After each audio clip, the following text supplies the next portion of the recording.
இந்த கூட்டத்துக்கு வருவதற்கு முன்பு சில பதிவுகளை பார்க்க முடிந்தது. திமுகவினரோடு நாம் தமிழர் கட்சி மோதல் என்று. ரொம்ப தப்பு. அது திமுகவினரோடு நாம் தமிழர் கட்சி ஒருபோதும் மோத போறது கிடையாது.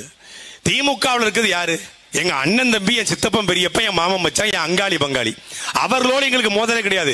எங்களுக்கு மோதல் திமுக தலைமை கோபாலபுரம் குடும்பத்தோடு மட்டும்தான் எங்களுக்கான மோதல். அது என்ன மோதல்? கருத்தியல் மோதல், கொள்கை மோதல், கோட்பாட்டு மோதல், சித்தாந்த மோதல், தர்க்க மோதல், தத்துவ ரீதியான மோதல். திமுக காரன், பழைய திமுக காரனை பார்த்திருக்கியா? பழைய திமுக காரன் கூட தான் நாங்க இருக்கிறோம். பழைய திமுக காரன் தான் நாங்க. என்னுடைய அண்ணன் செந்தமிழன் சீமான் பழைய திமுக காரன் தான். நான் பழைய திமுக காரன் தான். எங்க அண்ணன் இமாயின் பழைய திமுக காரன் தான். எங்களுடைய ஜல்லிக்கட்டு ராஜேஷ் பழைய திமுக காரன் தான். எங்க அண்ணன் ஜெகதீச பாண்டிய பழைய திமுக காரன் தான். யார் பழைய திமுக காரன்ல? எல்லோருமே திமுக காரன் தான். நாங்கள் பேசுவதை அதிகமாக கேட்பதும் இப்போதைக்கு இருக்கிற திமுக காரன் தான். தமிழ்நாட்டில் சீமானுடைய பேச்சை நாம் தமிழர் கட்சிக்காரர் கேட்பதை விட அதிகமாக கேட்பது திமுக காரன். ஏன்? தமிழ்நாட்டில் பேசுற ஒரே தலைவர் கண்ணன் சீமான் தான். ஏனென்றால் தமிழ்நாட்டு அரசியல்ல பிளேட்டோ குறித்தும் பேசுவார், பிடல் காஸ்ட்ரோ குறித்தும் பேசுவார், சாக்ரட்டிஸ் குறித்தும் பேசுவார், அவர் தமிழ்நாட்டில் நம்மாழ்வார் குறித்தும் பேசுவார், திராவிடம் குறித்தும் பேசுவார், தமிழ் தேசியம் குறித்தும் பேசுவார், இந்தியம் குறித்து பேசுவார், புத்தர் குறித்து பேசுவார், பூலே குறித்தும் பேசுவார், அம்பேத்கர் குறித்தும் பேசுவார், அரிஸ்டாட்டில் குறித்தும் பேசுவார். தமிழ்நாட்டு அரசியல் ஒரு தலைவன் புள்ளி விவரத்தோடு வரலாற்றை பேசுகிறார் என்றால் அது எங்க அண்ணன். அப்ப திமுக காரங்க தான் அதிகமா கேட்கிறாங்க. ஒவ்வொரு நாளும் சமூக வலையத்தை திறந்தால் விமர்சனம் செய்கிற திமுக காரங்க நம்ம பார்த்திருக்கிறோம். நம்மளை பாராட்டுகிற திமுக நம்ம பார்த்தது இல்லை. நம்ம சாலை ஓரங்களில் தேநீர் குடிக்கும் போது கரைவேட்டி கட்டிட்டு எனக்கு எங்க அண்ணன் ஜெகதீச பாண்டியன் கள்ளக்குறிச்சியில கூட்டத்துக்கு கூட்டு போயிருந்தாரு. கள்ளக்குறிச்சி கூட்டம் முடிஞ்சு கள்ளக்குறிச்சி பக்கம் அது எந்த ஊர்னது? ஆத்தூர். ஆத்தூர்ல ஒரு கூட்டம் முடிஞ்சு பார்லிமெண்ட் தேர்தலில் சாப்பிட்டுக்கிட்டு இருக்கோம். அப்போ நல்ல பழன்னு ஒரு ஃபார்ச்சுனர் காரு, ஆளு நல்ல பழன்னு இருந்தாரு. பெரிய செயினுக்குள்ள ரவுண்டா கலைஞருடைய போட்டோ, கையில ஸ்டாலின் போட்ட ஒரு 8 விரல் 10 விரல்ல 8 விரல்ல மோதிரம், நல்ல கஞ்சி போட்டு கட்டு சட்டை வந்து நாங்க நினைச்சு சும்மா நின்று திமுக காரர் இருக்கிற இவருங்க நம்மகிட்ட எங்க பேசிட்டு இருக்காரு அப்படின்னு வந்து எங்க அண்ணன் கையும் எங்கையும் கொடுத்துட்டு ஜெகதீச பாண்டியன் கையும் எங்கையும் கொடுத்துட்டு சிறப்பா பண்ணிட்டு இருக்கீங்க, நாடாளுமன்றத்தில் விட்டு அடிச்சிருவீங்க போல இருக்க ஜெகதீஷ். நான் கூட நீங்க ஒரு கம்மியா வாங்குவேன் நினைச்சேன், பயங்கரமா போயிட்டு இருக்கு அப்படிங்கிறாரு. தினம் உங்க அண்ணன் சீமானுடைய பேச்சையும் சாட்டை வீடியோவும் பார்க்காம நான் தூங்குறது இல்லைன்னு சொல்லி திமுகவுடைய முக்கியமான பொறுப்பாளர், அவர் பேரு எம்பி பட்டியல் இருந்தது. அது ஒரு சாம்பிளுக்கு சொல்றேன். அது மாதிரி பலாயிரக்கணக்கான ஸ்லீப்பர் செல்லு நமக்கு திமுக இருக்காங்க. நான் கூட சொன்னேன், அது யார் அந்த அமைச்சர் கேட்டாங்க. திருச்சியிலிருந்து உண்மையிலே ஏர்போர்ட் பிளைட்ல போகும்போது திருச்சி ஏர்போர்ட்ல ஒரு அமைச்சர், திருச்சி ஏர்போர்ட்டோட வேற யாராவது கற்பனை பண்ணிக்காத, திருச்சி ஏர்போர்ட்ல ஒரு அமைச்சர் கையை கொடுத்துட்டு 26ல அப்படின்னு போறாப்புல. ஒரே வார்த்தை கோட் வேர்டு அக்செப்டட்.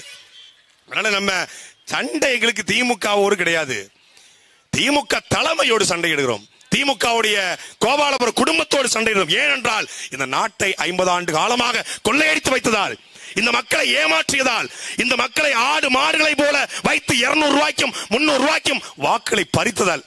எதையாவது திமுக போய் கேளுங்களேன். எங்க இந்த மாதிரி வேங்க வெயில மலம் கலந்த தண்ணியை கலந்துட்டாங்களே, பெரியார் எப்படிலாம் போராடிக்கார் தெரியுமா? எங்க இந்த மேல்பாதி கிராமத்துல ஒடுக்கப்பட்ட சமூகத்தை சார்ந்தவர்களை கோயிலுக்கு விடலையே, இது குறித்து அன்றைக்கே கலைஞர் கருணாநிதி என்ன சொல்லிருக்காரு தெரியுமா? எங்க இந்த மாதிரி கள்ளக்குறிச்சியில் 68 பேர் சாராய கடைய கள்ளச்சாராயம் குடிச்சு இறந்து போயிட்டாங்களே, இது குறித்து கலைஞர் கருணாநிதி ஒரு முறை பேசுகிற பொழுது என்ன தெரியுமா சொல்லிருக்காரு? என்ன சொல்லிருக்காரு? ஒரு மண்ணாங்கட்டின்னு சொல்லல. எது கேட்டாலும் கலைஞர் என்ன சொல்லிருக்காரு தெரியுமா? பெரியார் என்ன சொல்லிருக்காரு தெரியுமா? எங்க ஐயா ஸ்டாலின் என்ன சொல்லிருக்காரு தெரியுமா? இப்படியே போயிருவாங்க. அவர்களுக்கென்று மக்களுக்கு வாக்கு கேட்பதற்கு எதுவும் இல்லை. அதனால என்ன பண்றாங்க, மந்தை மாதிரி அடைச்சு வச்சு அதுல 200 ரூபா 300 கொடுத்து ஓட்டு வாங்கி ஆகணும். பேசுறதுக்கு பேச்சாளரும் கிடையாது. அப்படி பேசினா கூட எங்க கிட்ட ட்ரைனிங் எடுத்துட்டு அங்க பஞ்சம் பொழைக்க போன பரதேசிகள் தான் பேசி ஆகணும். அதுக்கு பேச்ச மக்கள் இப்ப கேட்கறது இல்ல. எப்பவுமே சிங்கம் காட்டுல இருந்தாலும் சிங்கத்துக்கு மதிப்பு, அது வண்டலூர் சூழல் இருந்தா எவனுக்கு மதிக்க மாட்டான். இப்ப எங்களுடைய அக்கா காளியம்மாள ஒரு சிறை சூப்பரண்ட், நான் மிரண்டங்க உண்மையிலே. எனக்கு கூட காளியம்மாளக்கா என்ன இப்படி பேசுறாங்களே, கலோக்கியலா பேசுறாங்க, இது எல்லாரையும் கவர்மா நினைச்சேன். ஆனா சிறைக்கு போன பிறகு உண்மையிலே 6 மாசம் வச்சு செஞ்சாங்க. உண்மையிலே வச்சு செஞ்சாங்க. அந்த 6 மாசம் கழிச்சு திருச்சி ஜெயிலுக்கு போறேன். ஒரு வழக்கு விஷயமா கூட்டு போறாங்க. அப்ப உள்ள போய் ஒரு சூப்பரண்டினை கூட்டு வர, எதுக்கு கூட்டு வரான்னு தெரியல இந்த நேரத்துல அப்படிங்கிற மாதிரி 8 மணிக்கு கூட்டுறாரு. சேர போட்டு உட்கார வச்சுட்டாப்புல. ஒன்னு உட்காருங்க துரை, உங்க கட்சியில ஒல்லியா ஒரு பொண்ணு கருப்பா பேரு காளியம்மாள், ஏங்க என்ன இந்த பேச்சு பேசுது அந்த அம்மா, இப்படியாக பேசுறாரு. இதுக்கு தான் கூப்பிட்டாரா? அப்புறம் இந்த தாடிக்கார ஒருத்தர் தஞ்சாவூர்ல காலேஜ் வச்சிருப்பாரு, ஏங்க அவர் எனக்கு எப்படி பேசுறாரு, காலேஜ் ஓனங்கிறாரு, அவர் எனக்கு கண்டமேனிக்கு பேசுறாரு.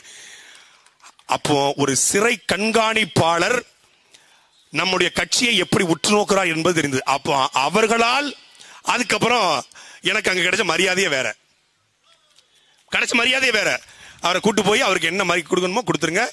நல்ல காலையில பொங்கல் வடை வந்துச்சு, அது வேற சொல்ல முடியாது. அது மாதிரி நிறைய அதிகாரிகள், IPS IAS அதிகாரிகள், நிறைய தாசில்தார்கள், உயர் பதவியில் இருப்பவர்கள், அமைச்சர்மார்கள், சட்டமன்ற உறுப்பினர்கள் நம்மை உற்று நோக்குகிறார்கள். அன்பிற்குரிய சொந்தங்களே, நாம் தமிழர் கட்சியுடைய அண்ணன் தம்பிகளே, நம்மை உற்று நோக்கிறார்கள். அண்ணன் சீமானை மட்டும் உற்று நோக்கவில்லை. எப்பொழுதுமே ஒரு படையின் தலைவனை மட்டும் எல்லோரும் ரசிக்க மாட்டாங்க, அந்த தலைவன் உருவாக்கிய தளபதிகளை ரசிப்பார்கள். அப்படி தளபதிகளை அண்ணன் சீமான் உருவாக்கி வைத்திருக்கிறார். நம்மளை தமிழ்நாடு முழுமைக்குரிய 234 சட்டமன்ற உறுப்பினர்கள் நம்முடைய காணொலியை தினமும் பார்க்கிறார்கள். இது சத்தியம்.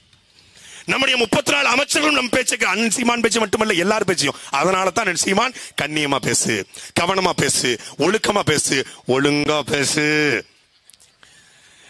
இந்த கட்சியிலேயே அதிக அடி வாங்கினது நான் தான். எல்லா அடி வாங்கிட்டேன். செத்த நாய் மேல எத்தனை லாரி ஏறலாம் என்ன தலைவர் எங்க அப்படிங்கிற மாதிரி. இப்போ வெக்கமா நான் சூடு சொல்றேன். என்ன இன்னைக்கு அண்ணன் திட்டவே இல்ல, அண்ணன் ரொம்ப கோபமா இருக்கு போல இருக்கு, அப்படி ஆயிடுச்சு. இப்போ திட்டுனா நல்லா இருக்குப்பா, அண்ணன் திட்டாரா சூப்பரா, அப்ப நல்லா போயிட்டு இருக்கு அப்படின்னு ஆயிடுச்சு. ஏன்னா 2 முறை கட்சி விட்டு நீக்கப்பட்ட பிறகும் சாட்டை துறைமுருகன் கட்சியில் எப்படி இணைஞ்சாரு? டேய், நான் அரசியலுக்காக நாம் தமிழர் கட்சிக்கு வரலடா, நான் நாம் தமிழர் கட்சியை பார்த்துடா அரசியலுக்கே வந்தேன். என்னை கண்டம் துண்டமாக வெட்டி போட்டாலும் கடைசி நொடி வரை நாம் தமிழர் சீமான் என்ற கோட்பாட்டுக்காக நான் மட்டுமல்ல, ஒட்டுமொத்தமான நாம் தமிழர் கட்சி தொண்டர்களும் நிற்பான். அப்படி எங்களை அண்ணன் சீமான் உருவாக்கி இருக்கிறார். இந்த விக்கிரவாண்டி சட்டமன்ற தேர்தல் இடைத்தேர்தல் பிரச்சாரத்தில் நான் இதை பிரச்சாரமா பார்க்கல, ஒரு அரசியல் வகுப்பாக, அறிவியல் வகுப்பாக, இயற்கை விவசாயம் குறித்த வகுப்பாக, உலக அரசியல் குறித்த வகுப்பாக, சுற்றுச்சூழல் குறித்த வகுப்பாகத்தான் நாம் பார்க்கிறோம். பெரிய பணம் இல்ல, பணம் இல்ல, பெரிய படை பலம் இல்ல, ஆனாலும் 40 தொகுதிகளில் அவர்கள் கணக்குப்படி நாம் தோற்றுவிட்டோம். தோற்று போன கலை எந்த முகத்திலேயா தெரியுதா? எங்க அக்கா காளியம்மா முகத்தை தெரியுதா? தோற்றக்கலை என்ன ஹிமாயின் முகத்தில் தெரியுதா? தோற்று போன கலை என்ன ஜெகதீச பாண்டியன் முகத்தில் தெரியுதா? தோற்றக்கலை ஜல்லிக்கட்டு ராஜேஷ் முகத்தில் தெரியுதா? தோற்றக்கலை எங்க அக்கா சத்யா முகத்தில் தெரியுதா? தோற்றக்கலை ஜெயிச்சவன் கூட இப்படி இருக்க மாட்டான், அவன் சம்பாதிக்கவே விட மாட்டாங்க, குடும்பமும் மொத்தமா கொள்ளையடிக்கிறாங்களே, எது கேட்டாலும் 40% இவங்களுக்கு கொடுக்கணுமா? 40% கொடுத்தா நாங்க எப்பறம் புள்ள குட்டி வச்சு பிழைக்கிறது அப்படின்னு அவன் புலம்பிட்டுறான். MP MLA சம்பாதிக்காம அவன் பழைய பார்ச்சனூர்ல ஓடிட்டு இருக்கான். நம்ம 400 MP இருக்கிற மாதிரி, 366 கர்நாடகா வந்து 366 சட்டமன்ற உறுப்பினர் இருக்க மாதிரி, அப்படியே PM நம்ம டைரக்டா hello mister attorney, hello mister Ambani அப்படின்னு நம்ம டெய்லி பேச நம்ம அதாவது இந்த கல்யாண வீட்டுல பொண்ணு கூட கம்மியா மேக்கப் போட்டிருக்கோம், ஆனா துணப்புன்னு மேக்கப் போட்டு அலப்பறை கொடுக்கணும். அது மாதிரி நம்ம அலப்பறை. ஏன்னா வைரமுத்து தண்ணி தேசம் எழுதுவாரு, ஒருத்த வீட்டு குடிசை எரிஞ்சிருங்க, எரிஞ்ச உடனே பொண்ணடிச்சிருவா, என்னங்க குடிசை எரிஞ்சு போச்சு, விடு முழுவதும் எரிந்து விட்டது, இனி தெளிவாய் தெரியும் நிலா என்று சொல்லுவான். ஒண்ணுமே இல்ல, ஏதாவது இருக்கிறதாலும் பயப்படணும், எதுவுமே இல்ல. இப்ப திடீர்னு உங்க சேனலை முடக்கிட்டா நீங்க என்ன பண்ணுவீங்க? திமுகவை எதுக்குறீங்க? ஆமா, பெரிய 500 கோடி ரூபாய் கொடுத்து நாங்க சேனல் வாங்கியிருக்கோம், ஒரு செல்போனு 1,000 ரூபாய் மைக்கு, சாட்டை இல்லைன்னா சாட்டை 2.0, 2.0 3.0, அப்புறம் 4.0, அப்புறம் 5.0. இதுக்காக முடக்கி விட்டாரு ராஜா. நம்பி கடன் வாங்கி வச்சிருக்கிறோம், மோதி விடாதே முழுவதும் கடன்கிற மாதிரி அப்படி போயிட்டே இருப்போம்.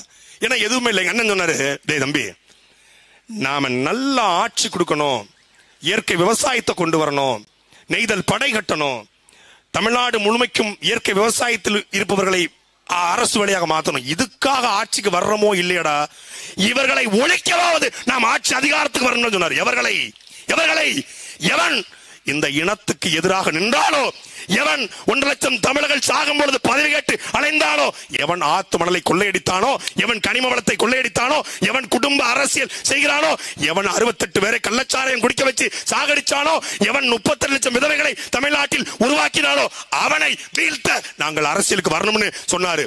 நான் போன மேடையில் சொன்னேன், இதுவரைக்கும் தமிழ்நாட்டு அரசியல நீ soft லீடரை பார்த்திருப்ப, very soft லீடரை பார்த்திருப்ப.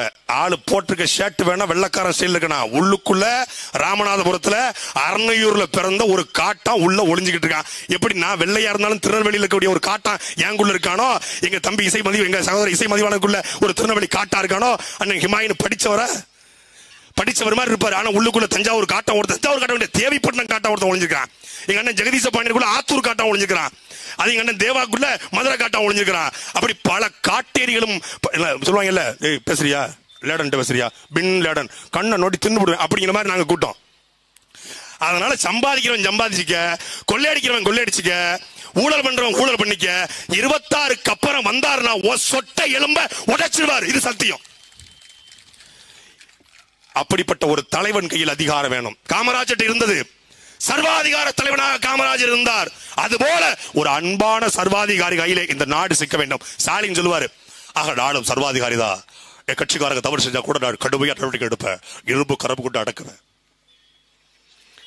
Savukku Shankar மேல குண்டா சட்டம், சாட்டை துரைமுருகன் மேல குண்டா சட்டம், கல்யாணராமன் மேல குண்டா சட்டம், கிஷோர் கே சாமி மேல குண்டா சட்டம், கள்ளச்சாரத்தில் கண்ணுக்குட்டி மேல செல்லக்குட்டி குண்டா சட்டம் போடாது. என் தங்கச்சி அருமையில் விழுந்து விழுந்துச்சு. நானு கண்ணுக்குட்டி கண்ணுக்குட்டி டு கருணாநிதியின் செல்லக்குட்டியா, எப்படித்தான் யோசிக்கிறாங்களோ.